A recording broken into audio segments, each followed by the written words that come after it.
যে ঘরে বোনেরা আসে না, সে ঘর থেকে আনন্দ ও দরজা থেকে ফিরে যায়। কারণ বোন শুধু একটি সম্পর্ক নয়, সে বাবা মায়ের প্রতিচ্ছবি। বোন হচ্ছে ভাইয়ের হৃদয়ের আলো এবং পুরো ঘরের রোশনি। যখন সে বাপের বাড়ি আসে, মনে হয় যেন শূন্য উঠোন আবার হেসে উঠেছে। তার হাসিতে বরকত থাকে, তার কথায় শান্তি থাকে এবং তার দোয়ায় এমন শক্তি থাকে যা যে কোনো ঝড়কে থামিয়ে দেওয়া যায়। কিন্তু অনেক সময় আমরা সেই বোনকে সেই ভালোবাসা, সেই সম্মান দিতে পারি না যার সে যোগ্য। কখনো স্ত্রীর কথায় বা সমাজের ভয়ে, কখনো নিজের অহংকারে ডুবে আমরা তাকে অবহেলা করি।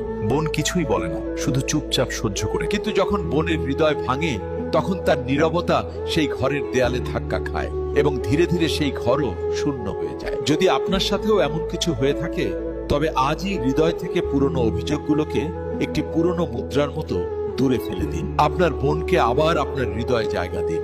তারপর দেখবেন ৩-৪ মাসেরই মধ্যেই আপনার ঘর আবার ভেসে উঠবে, সমস্ত আনন্দ ফিরে আসবে এবং আপনার হৃদয়ও শান্তি পাবে। একবার চেষ্টা করেই দেখুন, বোনের ভালোবাসায় সৃষ্টিকর্তার রহমত লুকিয়ে থাকে। আর যদি এই কথাগুলো আপনার কাছে সত্যি মনে হয়, তবে এই ভিডিও শেয়ার করুন, যাতে অন্য কোনো বোনও আবারও হাসতে পারে